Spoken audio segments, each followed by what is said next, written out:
हरे सखा सारथे शरणांगत के सखा सारथी शरणांगत के सदा प्रीतपाल हरे सदा प्रीतपाल हरे सर्वज्ञ श्री चक्रधर स्वामी की जय। आज सर्वज्ञ श्री चक्रधर स्वामी अवतार दिनानिमित्त आपण सर्व एकत्रित जमलो आहोत। गाव चिंचटाकळी, तालुका गंगाखेड, जिल्हा परभणी। आपण गेल्या 10 दिवसापासून सर्वज्ञ श्री चक्रधर स्वामींचं लीळा चरित्र श्रवण करत आहोत। आज योग असा आलेला आहे की शासन स्तरावर सर्वज्ञ श्री चक्रधर स्वामींचा अवतार दिन सर्व भारतभर साजरा केला जात आहे आणि तो आज आपल्या या चिंचटाकळी या गावामध्येही आपण हर्ष उल्हासाने साजरा करत आहोत। आपण सर्व एकत्रित आहात। सर्वज्ञ श्री चक्रधर स्वामी यांनी अवतार धारण केला। देव अवतार का धारण करतात हे आपल्याला बघायचं आहे।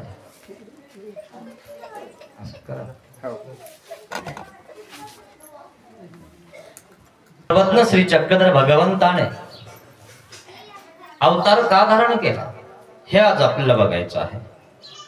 भारतभर आज सर्वज्ञ श्री चक्रधर भगवंताचा अवतार दिन सर्व शासकीय कार्यालयामध्ये व सर्वच खेड्यापाडी सगळीकडे साजरा केला जात आहे।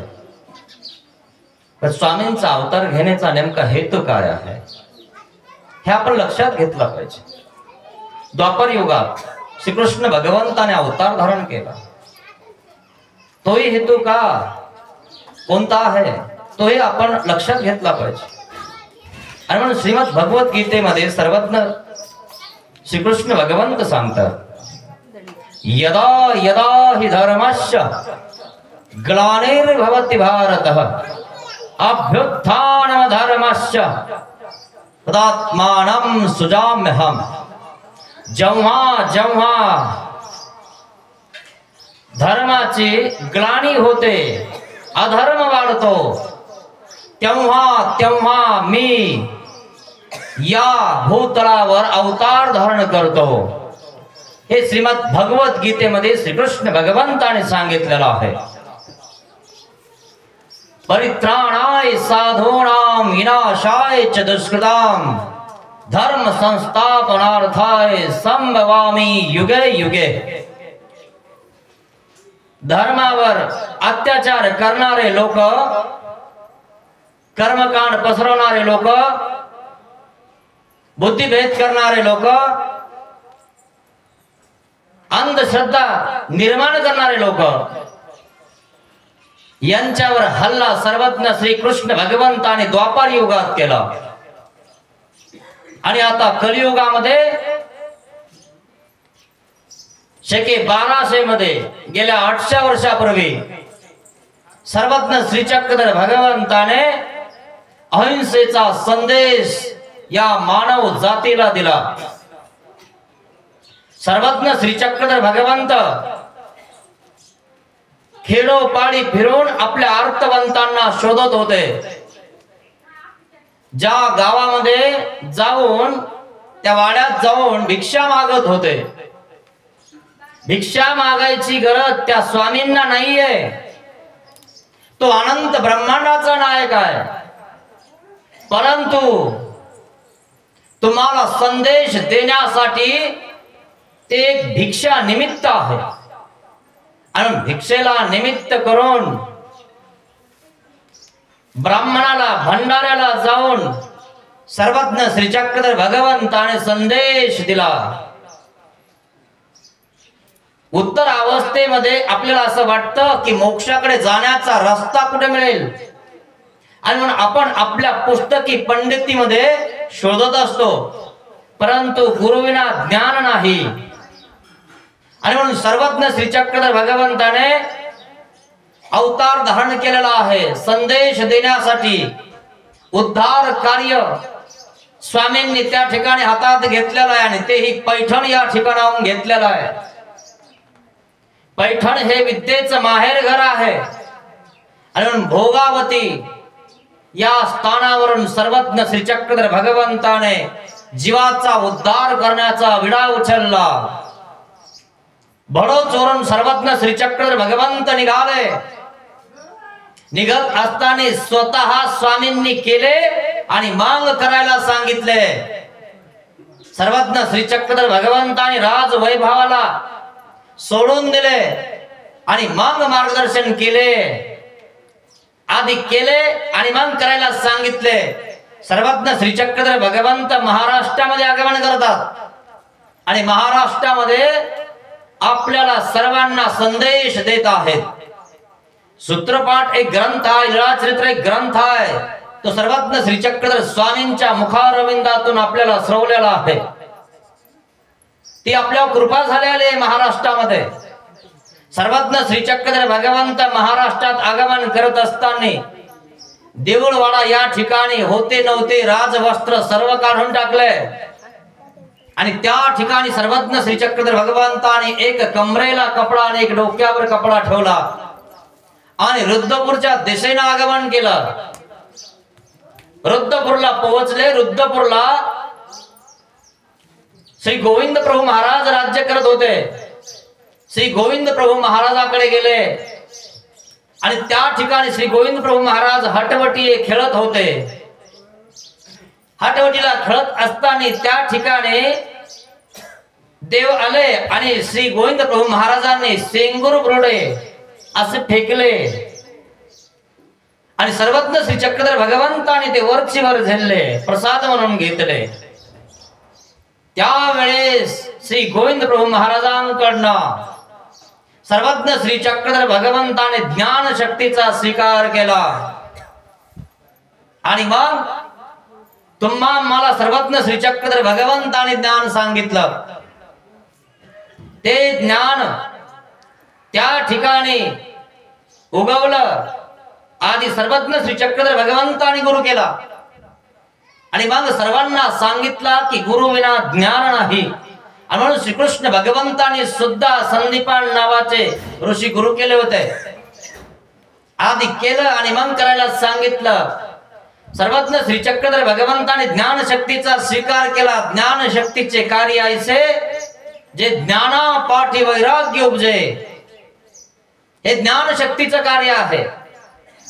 सर्वज्ञ श्री चक्रधर भगवंताने श्री गोविंद प्रभू महाराजांना गुरु केलं आणि त्या ठिकाणी ज्ञान शक्तीचं कार्य केलं. पहिल्यांदा मुक्काम तळेगावला केला आणि मग सालवडीच्या डोंगरामध्ये आगमन केलं. सालवडीच्या डोंगरामध्ये सर्वज्ञ श्री चक्रधर भगवंताने कडकडीत वैराग्य केलं.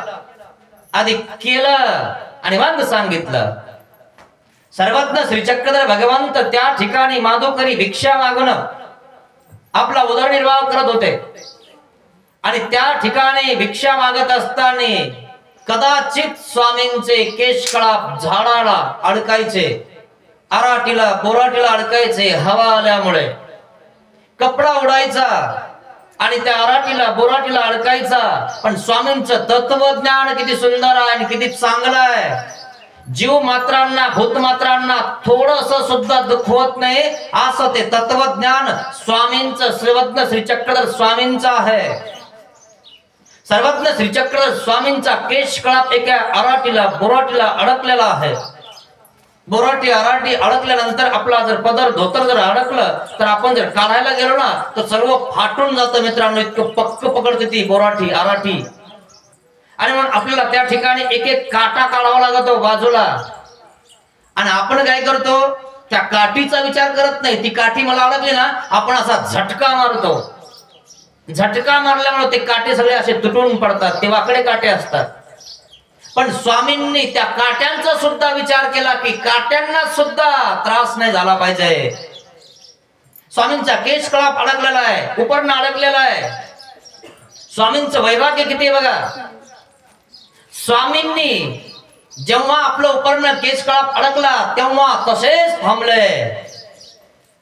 काय तसेच थांबले? कारण मी जर त्या केस कळापाला काढायला गेलो किंवा आराटीला अडकले जे उपरणं आहे ते जर ओढायला गेलो तर काट्याचा काटा तुटून पडेल, आराटी बरोटी तुटून पडेल आणि तो काटा थोडासा बाजूला सरकला की असा मुडपला की त्या ठिकाणी मोडून जातो आणि त्या काठीला दुःख होतं. सर्वज्ञ श्री चक्रधर स्वामींचे विचार किती सुंदर आहेत. काट्याला सुद्धा त्रास नाही झाला पाहिजे हे तत्वज्ञान सर्वज्ञ श्री चक्रधर स्वामींचं आहे. आपण तर काट्याने काटा काढायला बसलो मित्रांनो, तो काटा काढल्याशिवाय राहणार नाही असं म्हणतो आपण. पण स्वामींची ती तत्वज्ञान कसं आहे, जर ते विचार जर आपल्या हृदयामध्ये जर साठवले ना मित्रांनो, तो द्वेष, मत्सर, हिंसा, आपल्या घरामध्ये प्रेम सगळं टिकून राहील. पण आपण आपल्या स्वामींचे विचार, लीळा चरित्र जर आपल्या घरामध्ये असेल तर ते विचार आपल्या हृदयामध्ये साठतील. एखादी लीळा जर आपण रोज वाचली तर ते विचार आपल्याला घेता येतील आणि आपलं चरित्र बदलून जाईल. सर्वज्ञ श्री चक्रधर स्वामी तिथंच उभा आहेत त्या काठीजवळ, हल्ले नाही. मग उभा राहिले पण स्वतः नाही काढलं. वैराग्य किती केलं बघा, कडकडीत वैराग्य केलं. स्वामींच्या त्या केश कळापामध्ये ती काठी अडकलेली आहे. अडकल्यानंतर ते केश कळापाला झोंबत आहे. दुसरी काठी पुढतून आली काठी आणि ती पुढून झोंबत आहे आणि स्वामींच्या श्री मूर्तीवर त्या ठिकाणी ती झोंबत आहे. ते काटे लागत आहेत तरी सुद्धा स्वामी त्याला बाजूला करत नाहीत, नाही करत बाजूला. आणि ती काठी हवाने हलते आणि स्वामींच्या श्री मुखावर येते आणि रक्ताचे बिंदू बिंदू खाली पडतात. हे स्वामीने सर्व सहन केलं मित्रांनो, पण काठीला बाजूला नाही केलं. काठीला त्रास होईल, काठीलाही त्रास देणार नाही आम्ही. सर्वज्ञ श्री चक्रधर स्वामींची शिकवण काय, मुंगिये विरुण चिंतावे. मुंगीच सुद्धा आपण वैर चिंतू नये. तिनं आपलं काय बिघडवलं आणि मग आपल्या घरच्याचं, भावाचं, बहिणीचं, सासूचं, सुनाचं आपण वैर का चिंतावं? ते तर आपले आहेत. त्यांनी आपल्याला सर्व वाढवलं, मोठं केलं, शिक्षण दिलं आणि आपण नंतर काही विचार आपल्या जवळ नाही आले, आपला स्वार्थ जवळ आला की आपण यांना दूर करतो, शिव्या देतो, शाप देतो. स्वामींचं तत्वज्ञान जर तुमच्या हृदयात असेल ना तर तुम्ही हे कधीच करणार नाही. तुमचा संसार सुद्धा सुखाने शेवटा जाईल. आणि म्हणून तुमच्या संसारिक जीवनामध्ये सुद्धा सर्वज्ञ श्री चक्रधर स्वामींचं लीळा चरित्र आणा, तुमचं चरित्र बदलन मित्रांनो. लोक तुमचं आवडीनं नाव घेतील. काय दैव माणूस आहे. लोक काय म्हणता माहितीये का, सत्पुरुषाला, चांगल्या पुरुषाला देव माणूस होतो, कधी खोटं बोलणार नाही. कशामुळं? तुमचे विचार चांगले आहेत, स्वामींचे विचार आहेत, सर्वज्ञ श्री चक्रधर स्वामींचे विचार आहेत. देव काय म्हणतात, एक हसता ही लटके न बोलीजे हो. काय हसताना सुद्धा तुम्ही लटकं नाही बोलणार, मग प्रश्नच राहणार नाही, तुमचा भांडण व्हायचा, तंटा व्हायचा. स्वामी तिथंच उभा आहेत आणि रक्ताचे बिंदू बिंदू खाली पडत आहेत. ते सोन्यासारखे दिसत आहेत, मोत्यासारखे दिसत आहेत. स्वामींना एवढा त्रास पण स्वामींचं वैराग्य कडकडीत आहे. मग कोणी एखादा गाई घेऊन त्या जंगलामध्ये जायचा आणि गेल्यानंतर त्यांनी सहज आपली गाय तिकडे गेली म्हणून गेला आणि बघितलं एक ऋषी, एक ईश्वर पुरुष अरे ह्या झाडात अडकला आहे. त्यांनी पाहिलं, अडचणीमध्ये आला, गाय बाजूला केली आणि स्वामींकडे आला. स्वामी तुम्ही इतक्या अडचणीत बसले का? ही काठी तुम्हाला रुतते. स्वामींचं मौन होत. त्यावेळेस गुराख्याने येऊन स्वामींच्या श्रीमूर्तीतले केस कळापातले ते काठी बाजूला केले. काय तो फुटा बाजूला केला आणि मग स्वामी तिथून उठले आणि आपल्या कार्याला लागले. हे स्वामींचं तत्वज्ञान आहे. काय स्वामींनी त्या काट्याला सुद्धा त्रास दिला नाही. आणि म्हणून मित्रांनो, प्रत्येकाने स्वामींचं लीळा चरित्र, स्वामींचे विचार या अवतार दिनानिमित्त आपल्या हृदयामध्ये साठवायचे आहेत मित्रांनो. ते खूप महत्वाचे आहेत. जर तुम्ही स्वामींचे विचार जर तुमच्या हृदयात आणणार ना तर तुमचं जीवन सफल होणार मित्रांनो. कसं जगावं हे लीळा चरित्र सांगतं. खूप सुंदर असं लीळा चरित्र आहे. आपलं चरित्र बदलून टाकतं. आपण खात असू, पीत असू, कोणाशी व्यवहार चांगला करत नसतो, तर त्या ठिकाणी लीळा चरित्र आपल्याला समजावून सांगतं स्वामींचं. स्वामी त्या सालवडीच्या डोंगरामध्ये राहत असताना असा कडकडीत वैराग्य केला, असा संदेश दिलेला आहे की आपण कोणालाही त्रास द्यायचा नाही, बिलकुल नाही. हा जणू तुमचे डोईये डोईये मारील परी तुम्ही डोईची वडवावी की आपण डोई वडवायची काय. आणि म्हणून काय म्हणतात महात्मा गांधी, यावर जर आपण कंट्रोल केलं आणि यावर जर कंट्रोल केलं तर सगळ्या गोष्टी आपल्या सफल होतात. आणि म्हणून सर्वज्ञ श्रीचक्र भगवंताने मौन धरलेलं होतं. बोलत असताना प्रेमळ भाषा, ऐकत असताना चांगली भाषा, जे चांगलं आहे ते घेणं, बघत असताना जे चांगलं आहे ते बघणं. पंच ज्ञान इंद्रिय, पंच कर्म इंद्रिय, अंतकरण चातुष्टय हे आपल्याला दिलेले आहेत. पण त्याचा उपयोग कसा करायचा आहे सर्वज्ञ श्रीचक्रधर भगवंताने सांगितलेला आहे. द्वापार युगात श्रीकृष्ण भगवंताने सांगितलं, श्रोत्रम चक्षु स्पर्शनम च रसनम घ्राणमेव च अधिष्ठाय मनश्चाय विषयानुपसेवते. आणि म्हणून आपण लक्षात घेतलं पाहिजे की आपण या डोळ्याचा, या कानाचा, या जिव्हेचा, या तोंडाचा कसा उपयोग करायचा. डोळ्याने आपण देवाचे स्थान बघायचे, सालवडीला जायचं. मुक्ताबाईला त्या ठिकाणी 1300 वर्ष मुक्ताबाई त्या ठिकाणी तपश्चर्या करत होती. त्याच डोंगरामध्ये स्वामी गेलेले आहेत, भिक्षा करत आहेत. भिक्षा करता करता आणि त्या ठिकाणी बोला डांग्या येतो आणि मग स्वामींना विनंती करतो, महाराज आमच्या गुफेला चला. मुक्ताबाईच्या गुफेला स्वामी जातात, कुशासन टाकतात, म्हणजे गवताचं आसन टाकतात मुक्ताबाई. आणि मग स्वामी त्यावर विराजमान होतात. आणि मग स्वामींना विनंती करते मुक्ताबाई, महाराज माझी आरोग्याला स्वीकार करा. जंगलामध्ये काय भेटणार आहे. त्या ठिकाणी त्या मुक्ताबाईनं कंदमुळाची आरोग्याला दिली. स्वामींनी सेवन केली. मुक्ताबाईला त्या ठिकाणी देवीची स्थिती दिली. काय त्या मुक्ताबाईनं काय म्हटलं, मी 1300 वर्षापासून इतर देवाची भक्ती करते, पण आज ते तप माझं सफल झालेलं आहे. देवा तुमचं मला दर्शन झालेलं आहे. अशी ती मुक्ताबाई स्वामींचं नाव घेते आणि इतर असून सुद्धा स्वामींना मानते, स्वामींची उपासना करते. हे स्वामींचं तत्वज्ञान आहे मित्रांनो. परमेश्वर दाखवतायत, मोक्षाचा रस्ता दाखवत आहेत. आणि जे कोणी देवता स्थान आहेत ना ते अलीकडचे आहेत, हे लक्षात घ्या. आणि परमेश्वर पलीकडलाय. परमेश्वर या शब्दातच परमेश्वराचा अर्थ आहे, त्यालाच परमेश्वर म्हणतात. तो परम ऐश्वर्य संपन्न आहे. आणि जे आवर आहेत, देवता आहेत, यांचे स्थान अलीकडे आहेत. जर एखादी आपली बस असेल आणि ती जर परभणी गंगाखेड चालत असेल तर ती परभणीहून निघाल्यावर गंगाखेडलाच जाईल, दुसऱ्या स्टॉपला जाणार नाही पुढे. म्हणून काही देवतेचे स्टॉप ठरलेले आहेत. मग कर्मभूमीचा स्टॉप आहे, अष्टदेवनीचा आहे, अंतराळस्थ आहे, स्वर्गाचा आहे. स्वर्ग इथपर्यंत 33 कोटी देवता आहेत. आपल्याला बराच जणांना माहिती आहे. वरती गेलं तर आपल्याला माहिती कमी होऊन जाते का नाही. मग विष्णू, सत्य कैलास वैकुंठ, मग विष्णू नारायण, मग अष्टभैरव, आणि मग विश्वरूप देवता, आणि मग माया, आणि मग ब्रह्म, आणि मग परमेश्वर आहे. इथपर्यंत तुम्ही कधी पोहोचणार आहे. आपण 33 कोटी मध्ये त्या ठिकाणी इकडे तिकडे फिरवायलो. हे सर्व ज्ञान जेव्हा आपल्याला होतं ना तेव्हा सर्वज्ञ श्रीचक्रधर स्वामींचे विचार खऱ्या अर्थाने आपल्याला पटायला लागतात. सर्वज्ञ श्रीचक्रधर स्वामी गाव फिरायचे, अहिंसेचा संदेश दिला. सर्वज्ञ श्रीचक्रधर भगवंत एकदा असंच जात होते.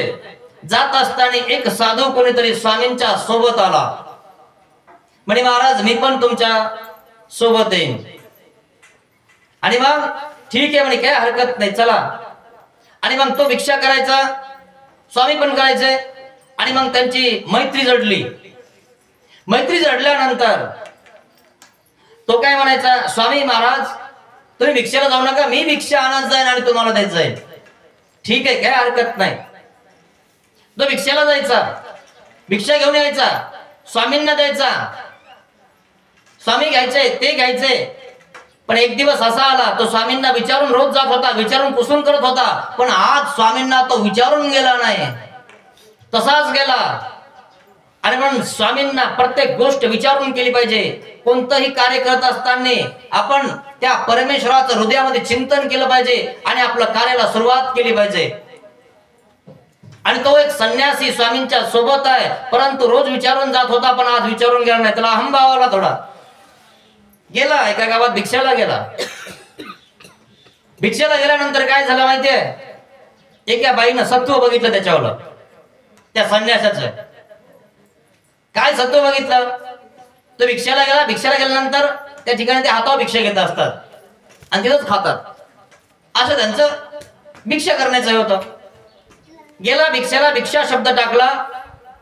आता त्या ठिकाणी ती बाई काय करत होती, आंबील शिजवत होती. आंबील कळतं ना, पापुड्या घालायची. मग ती आंबील शिजत होती, त्याच्यामध्ये ती पळी होती लाकडाची चाटू. मग त्या ठिकाणी तो लाकडाची त्या ठिकाणी हे करत होती आणि भिक्षा शब्द टाकला आणि तिने बघितलं. म्हणे बाबा आपल्या समोर आला संन्यासी. आणि बघू म्हणे बाबा लयच भारी आहेत का, खरंच सामर्थ्यशाली आहेत का, असेच आहेत. सकाळपासून एक दोन येऊन गेले म्हणे, आहे की नाही. खूप अवघड आहे मित्रांनो, लोक भिक्षा सुद्धा व्यवस्थित वाढत नाही. मग बघू म्हणे सामर्थ्यशाली आहे का असाच आहे ना. त्यांनी तिनं सत्व बघितलं, त्या ठिकाणी पळी घेतली. पळी घेतल्यानंतर आजही मराठवाड्यात गंगातीरमध्ये अशीच पद्धत आहे, खालून चपाती वरतून पळी अशी धरून आणायची. बाबाला चपाती टाकायची आणि मग त्याच्यामध्ये काय टाकायचं, पळी, एक पळी भर भाजी. तिने आणलं. मग आणल्यानंतर काय झालं, त्या संन्यासाने असं केलं. पण तिला मग जरा थंड आणायचं ना, नाही ती म्हणे बाबाचं बघतेच म्हणे, आहे की नाही. सत्व कोणाचं पाव हे कळत नाही जीवाला. आणि स्वामींच्या सोबत होता, पण तो आज स्वामींच्या सोबत आलेला नाहीये, म्हणजे विचारून आलेला नाहीये. त्या ठिकाणी पळी आणली आणि त्याने हात केला आणि हात केल्यानंतर त्या संन्यासाला हातावर टाकली. आता चिक म्हणल्यानंतर पाहायचंच काम नाही, इतकं पोळतं ना ते, चिकट असतं. सरकन दिवशी त्या संन्यासी भाजून गेला. संन्यासाच्या त्या ठिकाणी अंगाला काटा आला. माझं सत्व पाहिलं, मला आंबील इतकं गरम वाढलं. ठीक आहे, त्याने त्या ठिकाणी असं केलं, ते घेतलं. घेतल्यानंतर त्याने काय केलं, इतर संन्यासी कसे आहेत बघा आणि स्वामींचं तत्वज्ञान कसं आहे बघा. काय केलं, माझं सत्व बघते ना तो, हात असे केले, खाल्लं आणि असे त्या चौकडीला पुसले. जल जाओ, चौकट पेटली. जल जाओ, हिचं घर पेटो. मग अजून राग वाढला, सगळं गाव पेटून जाओ. पाहिलं का, त्या संन्यासाने काय केलं, जाळून टाकलं. जाळून टाकलं आणि मग स्वामींकडे आला. स्वामी बसलेले होते.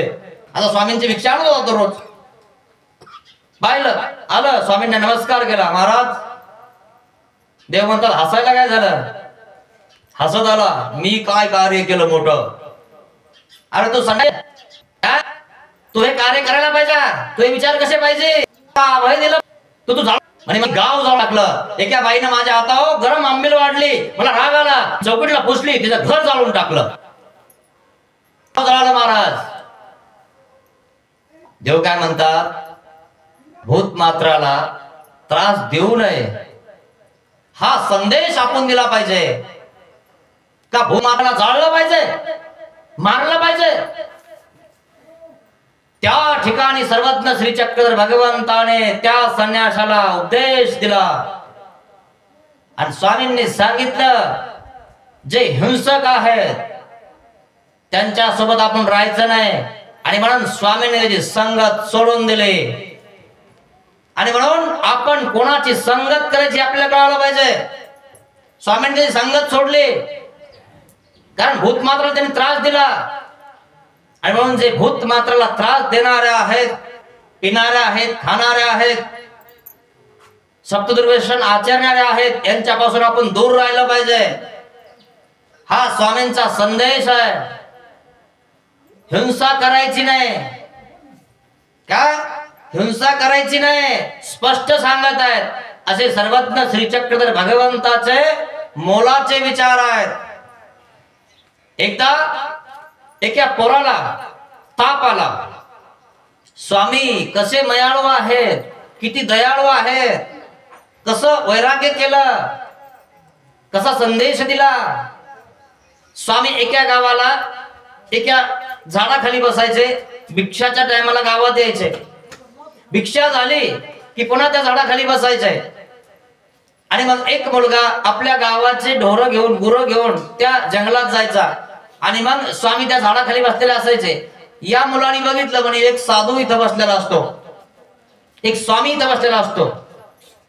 आणि मग याचे गुरं यांनी बाजूला लावले आणि याला दुपारचं जेवण करायचं होतं.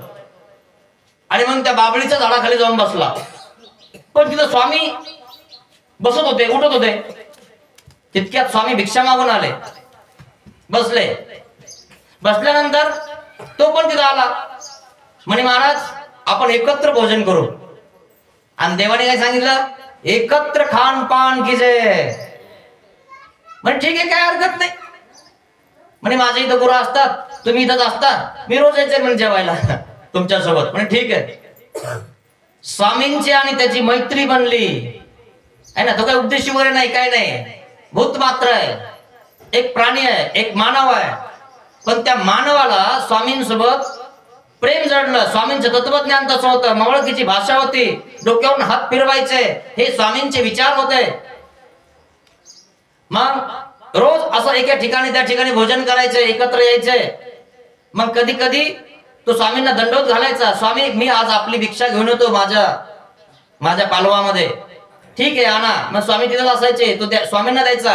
कधी तो स्वामींना घरी दंडवत घालायचा, महाराज तुम्ही आमच्या घरी भोजनाला या. माझी आई असते आणि माझ्या आईला मी सांगेल की आज स्वामी आपल्या घरी भोजनाला येत आहेत, तर तू सगळी तयारी कर बर का. एक दिवस जेवणाला घरी गेलं, व्यवस्थित मैत्री झाली. मग स्वामी भिक्षेला जायचे ना. मग येताना काय व्हायचं माहितीये का, भिक्षाला स्वामी 10ला जायचे ना, हा 10ला ढोरं सोडायचा. मग स्वामी भिक्षा करून शेतात जायचे, तर याचे गुरं वाटाणी. आणि मग तो गुराखी वाटाणी. आणि मग चलता चलता तितका वेळ तो स्वामींसोबत चालायचा. आणि स्वामी त्या झाडाखाली बसायचे आणि हा गुराच्या मागे असायचा. आणि मग 12 वाजले की तो स्वामींजवळ पुन्हा भोजनाला यायचा. मैत्री जडली, येता जाता मैत्री झाली. आणि मग स्वामींचा विचार त्याच्या हृदयामध्ये पाझरायला लागला. येता जाता बोलायला लागला ना तो. दर्शन घेतलं, स्पर्श केला है ना, संभाषण केलं है ना. दर्शने स्पर्शने संभाषणे माते अपवित्राते पवित्र करावे जी. त्याला स्वामींचे विचार पटायला लागले. तो स्वामींना जेवण दिल्याशिवाय व स्वामी असल्याशिवाय जेवण करत नव्हता, गुराखी असून. एक दिवस असा झाला, त्या गुराख्याला ताप आला आणि तो गावातले एवढं चालायचं. पूर्वी माहितीये 2 रुपयाला दोट चारावं लागायचं, आठवते ना. त्यासाठी गायरण पडेल होतं. आता सगळं कब्जा करून घेतलं, खरंय ना. आता काही राहिलं नाही. मग एक दिवस त्याला ताप आला आणि ताप आल्यामुळे तो घरी पडला. देवाने वाट पाहिली, म्हणे आपला मित्र नाही आला. पाहिलं का, देव सुद्धा वाट बघतो मित्रांनो. प्रेम स्मरण का नाही. देवाने वाट बघितलं, म्हणे आपला मित्र आज दिसत नाही, जाऊ द्या म्हणे, दुसरीकडे नेले असतील गुरं. दिसला नाही, पण ठीक आहे आपलं आठवण घेऊ. दुसरा दिवस तसाच. आणि इकडे त्याची आई धावाधावी करत आहे, पळत आहे. काय म्हणते, बापरे लवकर नीट झाला पाहिजे तू. जर तू लवकर नीट नाही झाला आणि गुरा म्हणजे गाई आता चारावं लागणार ना त्याच्या खाली. जर समजा 2-3 दिवसात तू नीट नाही झाला तर गावकरी दुसरा गुराखी लावतील आणि मग आपलं गुराखी पण जाईल. मग आपण खायचं काय माहितीये तुम्हाला. इतकं कामाला महत्व होतं. आता लोक कामाला येईना. खरंय. तेव्हा गुराखी सुद्धा तो काम इतकं नीट करायचा की त्या मालकाने आपल्या कामावर नाही काढलं पाहिजे म्हणून ती आई धावाधावी करायची, वैदाकडे जायची, पण कुठंच फरक बसना. आणि मग त्या मुलाने सांगितलं, आई तू इतकं पळतेस ना, मला कुठं फरक पडत नाही. एक काम करते का आई? म्हणे काय?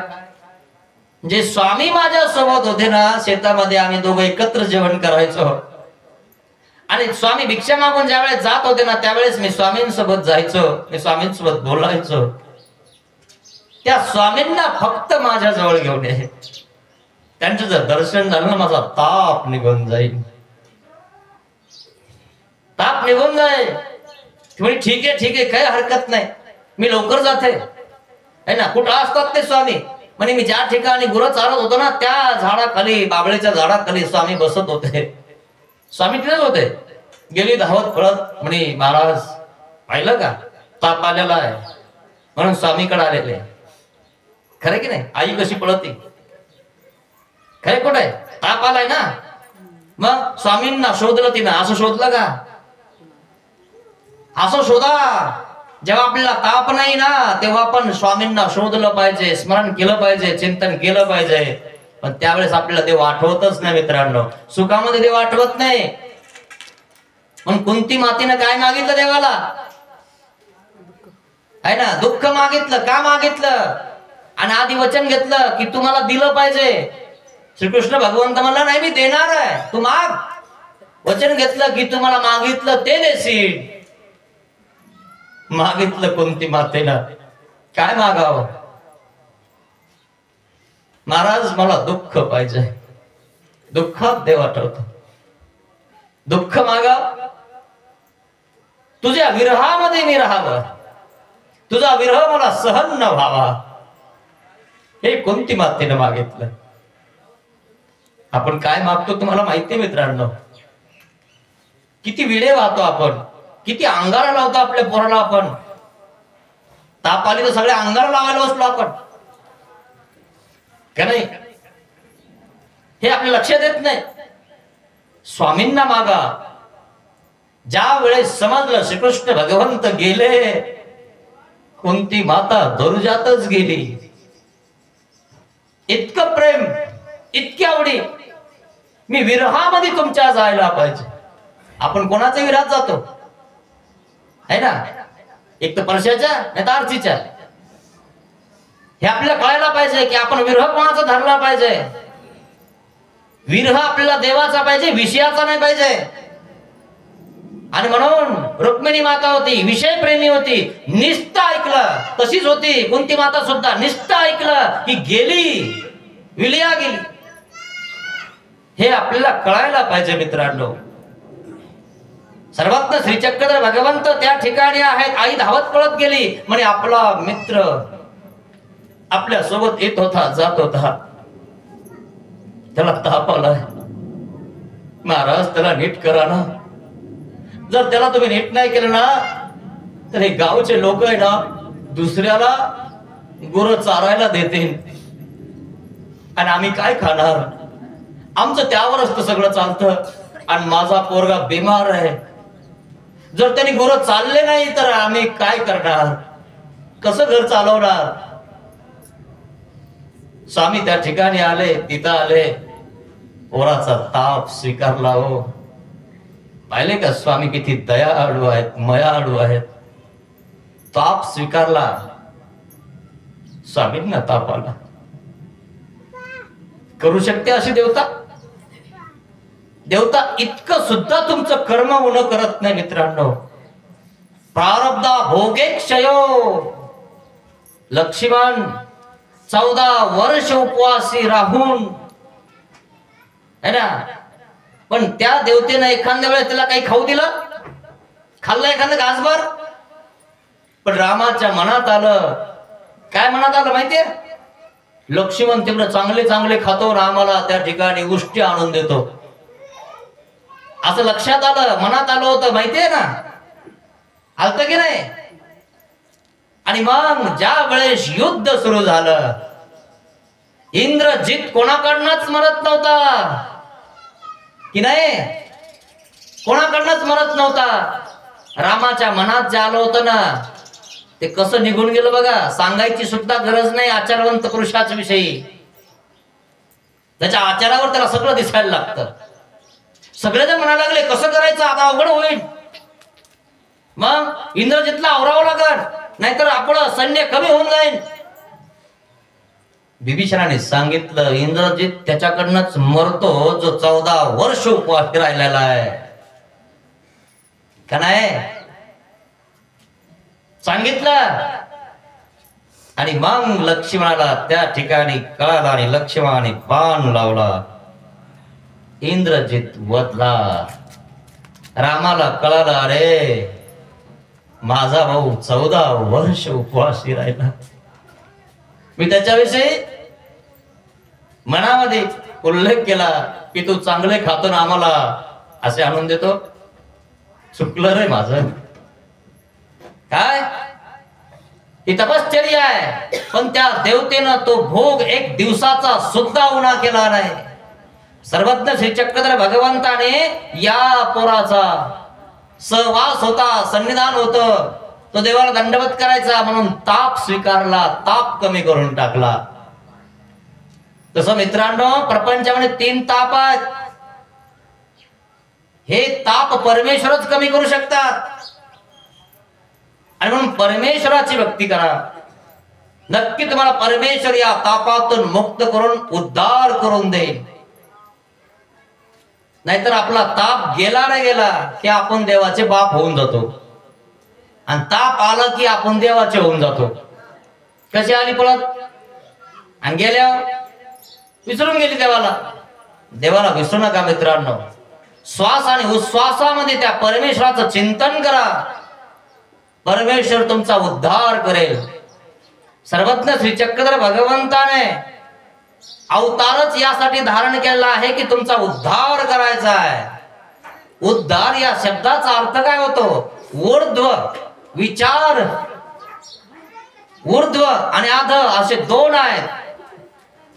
ज्यांचे फक्त कमरापासून खाली विचार आहेत ते आध आहेत आणि ज्यांचे ऊर्ध्व विचार आहेत, चांगले विचार आहेत, सात्विक आहेत, सत्संग करतात, सज्जन होतात, सज्जनासोबत राहतात आणि चांगला विचार आपल्यात घेतात, हृदयात पेरतात, त्या जन समुदायाचा उद्धार देव करतात. आणि म्हणून सर्वज्ञ श्री चक्रधर भगवंताने या भूतलावर अवतार धारण केला आहे जीवाचा उद्धार करण्याचा. तर कोणाकोणाचा उद्धार करणार आहेत. मी जे दोषी आहेत त्यांचा उद्धार करणार नाहीत का, त्यांचा पण करणार आहेत. का बरं. देव इतके दयाळू मयाळू कृपाळू आहेत की सर्वांचा उद्धार करणार आहेत, सर्वांना ज्ञान देणार आहेत. आणि म्हणून देवाने हे व्यसन स्वीकारलेलं आहे. काय व्यसन आहे देवाचं. कहुना कहुनी व्यसन, कहुना कहुनी व्यसन, हेच जीव उद्धरजेती हेच व्यसन. सर्वज्ञ श्री चक्रधर भगवंताने जीव उद्धारण्याचं व्यसन स्वीकारलेलं आहे. सर्व जीवांचा उद्धार करणार. आणि म्हणून परमेश्वराने अनंत उद्धरिले, अनंत उद्धरित असती. काय अनंत जीव उद्धरले. जे देवाच्या प्रवृत्तीला विषय झाले त्यांचा उद्धार झाला. देवाची अस्तिबरी ज्यांनी आचरली ते अस्तिबरीच्या नियमाप्रमाणे आचरून देवापर्यंत पोहोचले. पण जे आधा विचाराचे आहेत ते अजून उद्धाराचे बाकी आहेत आणि जे आधा आहेत त्यांनी ऊर्ध्व होऊन जावा म्हणून स्वामींनी अवतार धारण केलेला आहे. आध युग आहे, कलियुग हे हीन युग आहे. या हीन युगात सुद्धा सर्वज्ञ श्री चक्रधर स्वामी तुम्हाला ऊर्ध्व विचार देत आहेत. बाबा रे कोणाचं वाईट चिंतन करू नको, दलाली करू नको, खोटं बोलू नको, कोणाला शाप देऊ नको, राग करू नको, द्वेष करू नको, मत्सर करू नको. हे सर्व त्या ठिकाणी सर्वज्ञ श्री चक्रधर भगवंत या कलियुगामध्ये या मानवतेला समजावून सांगत आहेत. नीतीनं राहा आणि ती बाजूला कर. पडलेला कवडा एखादा रुपया सुद्धा वाटायला असेल ना तो उचलू नको. पडीला कवडा आधी करून निघावा. स्पष्ट सांगितलं देवाने. आणि म्हणून आपण कोणाची चोरी करावी, आपण कोणाची दलाली करावी, कोणाचे पैसे पडले उचलावं हे तर लांबच राहिलं. हे स्वामींचे विचारच नाही. स्वामींचे विचार हे आहेत की पडलेला कवडा सुद्धा उचलायचा नाही. तर याच्यामध्ये कधी हात घालणार? आणि म्हणून स्वामींचे विचार तुमच्या हृदयामध्ये पेरा मित्रांनो. सर्वज्ञ श्री चक्रधर स्वामींचं हे तत्वज्ञान आपलं जीवन घडवतं. सात्विक जीवन कसं जगायचं हे लीळा चरित्र शिकवतं. लीळा चरित्राच्या पहिल्या पन्न्यातून जर तुम्ही घुसले आणि शेवटच्या पन्न्यातून जर निघाले ना तर माणूस होऊन बाहेर निघतो माणूस. आणि म्हणून मनुष्य मात्र होणे असावे हे सर्वज्ञ श्री चक्रधर भगवंताने मानवतेला संदेश दिलेला आहे. हे सर्वज्ञ श्री चक्रधर भगवंत या अवतार दिनानिमित्त आपण चिंच टाकडी गावामध्ये एकत्रित जमलो आहोत. शासन स्तरावर आज आपण सर्वज्ञ श्री चक्रधर स्वामींचा अवतार दिन साजरा करत आहोत. सर्वज्ञ श्री चक्रधर भगवंतांनी शिक्षण आपल्या सर्वांना दिलेलं आहे आणि म्हणून आज शिक्षक दिन सुद्धा आहे. या शिक्षक दिनानिमित्त सर्वज्ञ श्री चक्रधर स्वामींचे विचार सर्व शाळा कॉलेजमध्ये सर्व शासकीय कार्यालयामध्ये आज सर्व ठिकाणी पोहोचत आहेत. आणि असेच विचार स्वामींचे पोहोचो आणि तुम्हामध्ये हृदयामध्ये स्वामींचे विचार उगवत. आणि म्हणून त्या स्वामींना मी प्रार्थना करतो, सुसंगती सदा घडो, सुजन वाक्य कानी पडो, कलंक मतीचा झडो, विषय सर्वथा नावडो, सदंग्री कमळी दडो, मुरडिता हटाने अडो, वियोग घडता रडो, मन भावात चरित्रे जडो, मन भावात चरित्रे जडो. सर्वज्ञ श्री चक्रधर स्वामी की जय.